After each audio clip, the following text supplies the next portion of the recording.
नमस्कार, चला तर बनवूया पनीर टिक्का बिर्याणी। पनीरचे छान मी असे क्यूब केलेले आहे आणि त्यामध्ये मी सुहानाचा रेडीमेड पनीर टिक्का मसाल्याचा वापर केला आहे। आता हा मसाला मी पहिल्यांदा वापरला आहे, बघूया त्याची बिर्याणी कशी होते।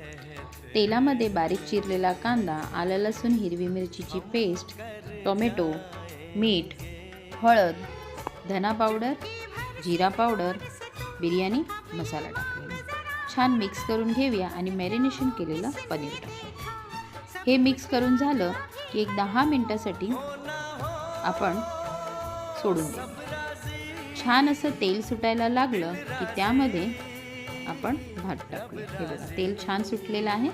आता आपण त्यामध्ये भात टाकूया, वरून कोथिंबीर टाकूया, तूप छान असं टाकून घेऊया आणि कोळशाचा दम देऊया।